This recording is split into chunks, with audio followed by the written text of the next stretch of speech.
All right. Well, good morning, everybody. This one's gonna be a little fast and dirty. I got a bunch of articles, probably like three or four, and then a poll to show everybody. This could probably be two or three videos, but I'm a little busy this week. I'm getting married on Friday. Who'd have thunk somebody would marry my ugly ass?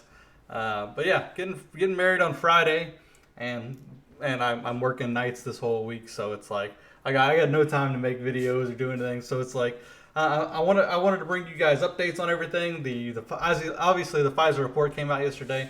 I want to make a bigger video on that. I'm gonna touch on it here real fast. I got like one article and then a tweet from Mr. Barr here to discuss.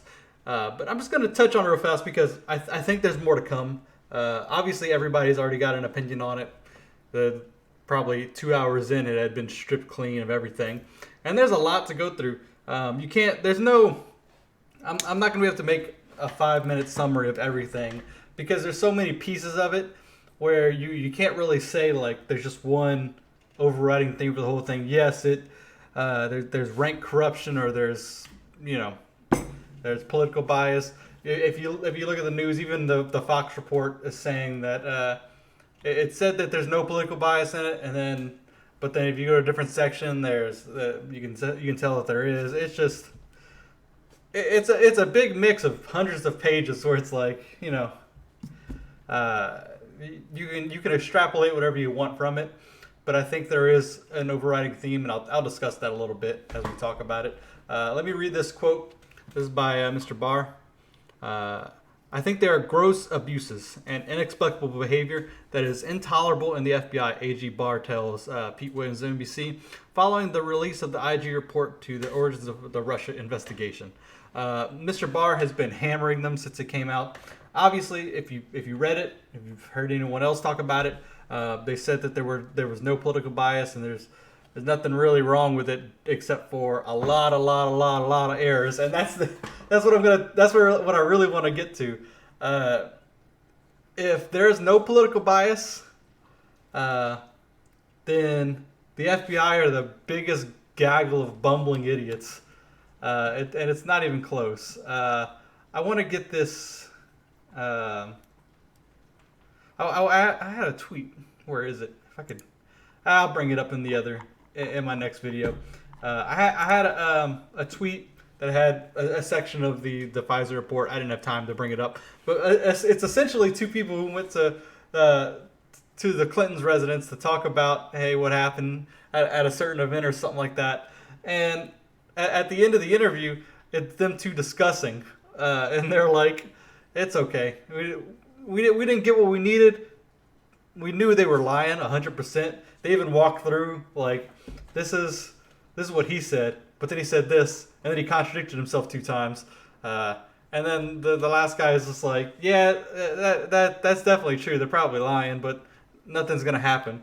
And I think that is the biggest problem with the whole FBI investigation, and probably the FBI in general, is that there's way too much.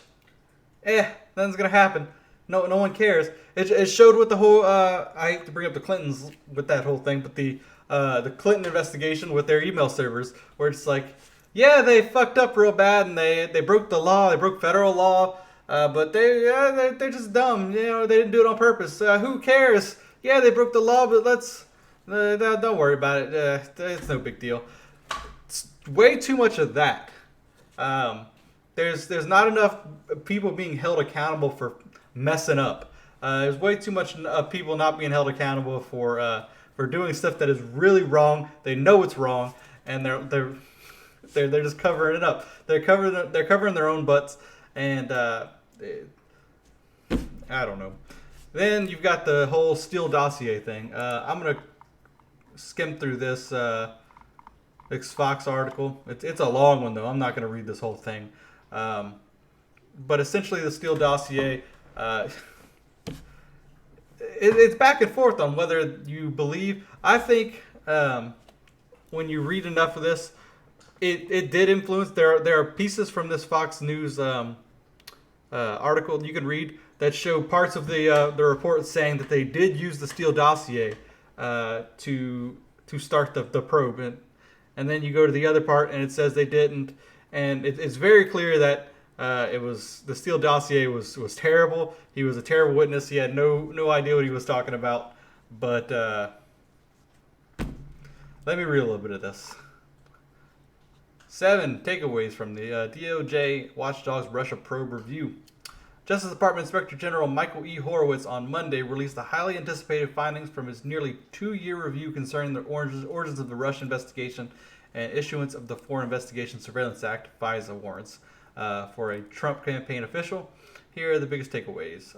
No political bias in launch of probe FISA applications. They said, we did not find any documentary or testimonial evidence that political bias or improper motivation influenced the FBI's decision to seek FISA authority on the Carter page.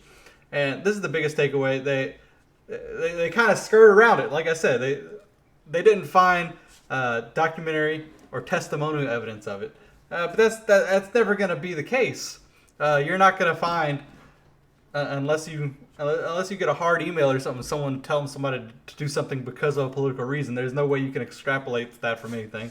If I have a political bias against Trump, I'm not gonna type in like an evil genius or a bad guy in a movie.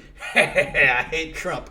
Put this in the email to show that we hate Trump. Nobody's going to type that out. They're just going to tell you to do something and not give you a reason why they're going to do it. If you have a political bias, that you can't. How are you going to prove that? How am I going to prove that you have a political bias unless I could get a whole 10 years of me proving you've done something wrong, and even then it's like, wow, this could all be circumstantial, and then it's just like this, they'll just throw it out, and it's like. It doesn't help doing anything. What the answer for that is, I don't necessarily know. But it's really dumb that we have we know that the head of the FBI was very much against Trump, and there was a lot of FBI agents who were, especially at the top. How you can say there's no political bias, I don't know. Obviously, you can't prove it. I don't know what they're hoping to get out of that. Despite the Inspector General's finding that there was no evidence of political bias or improper motivation, Horowitz's report revealed that there were at least 17 significant inaccuracies and omissions in the FISA applications. The report said the FISA applications for Page omitted information that the FBI had obtained from another U.S. government agency detailing its prior relationship with Page, including Page had been approved as an operational contact for the other agency from 2008 to 2013. There's just, like I said, there's just a ton of this. Ton of big errors. People contradicting themselves. It seemed like they didn't do their due diligence with connecting the pieces, and they only took what they wanted to show what they needed, which is political bias. Notably, the FISA application also omitted Page's consensually monitored statements to an FBI confidential human source saying he literally never met Manafort, as well as Papadopoulos' consensually monitored statement to the FBI denied that anyone associated with the Trump campaign was collaborating with Russia or with outside groups like WikiLeaks in the release of emails. I mean, what more do you want out of that? Steele dossier, key in FISA files, despite concerns. We determined that prior to and during the pendency of the FISA and FBI was unable to corroborate any of the specific substantive allegations against Carter Page contained in the election reporting, and relied on FISA applications, and was only able to confirm the accuracy of the limited number of the circumstantial facts, most of which were public in the domain. The report said, noting that the information confirmed was only the timing of events and dates when Page traveled to Russia. And it goes on, and I'm gonna make a long video of this. The Crossfire Hurricane investigation part was a big thing. The Inspector General's report revealed that at times Crossfire Hurricane investigation was not properly sharing information with the Justice Department or key figures who should have been privy to the information. According to the report, the Inspector General's office found that the Crossfire Hurricane team failed to inform department officials of significant information that was available to the team at the time of the FISA applications were submitted. And like I said, that's just it's just more crap like that of them not doing their due diligence, not making sure everything adds up. It's a lot of that. Use of confidential human sources. It's a lot of people who we can't tell you their name is told us this. They, like I said before, they say they don't use the Steele dossier, but it's very obvious from the Pfizer report that they did talk to Steele and trusted his opinion on everything. It like I said, I'm gonna finish this, but I'm gonna do I think I'm gonna do a longer video just on what I think the biggest takeaways are. But I just wanted to give you guys an update on where it's at. Mr. Barr said he doesn't want to stop the investigation. It's very obvious that they're trying to skate this by in terms of just saying that, yeah, some people messed up. We don't want to do anything about it. And I think I think that's about as wrong as you can get in terms of, yeah, they can't really do much because a lot of the people who were involved are gone out of the FBI, but not doing anything about it as in terms of the upper management and how this kind of stuff is done. Not ensuring that it's done by the books. Like I said, with the guys, the FBI agents who said that they just didn't care that it was messed up, or the way they did it was messed up. That they just didn't. They knew that people were lying, but there's nothing they could do about it because no one was going to prosecute them or hold them to it. So, all right, that's this video. I just wanted a little update on the FISA report. I'm gonna, like I said, when I have more information it's more broken down, I'm gonna come back and make a better video. And I just want to give you guys an update. I know you guys really care about this kind of thing. And then the next video I'm going to put up is going to be the other stuff I talked about. Short stuff, some fun articles. All right. Thank you.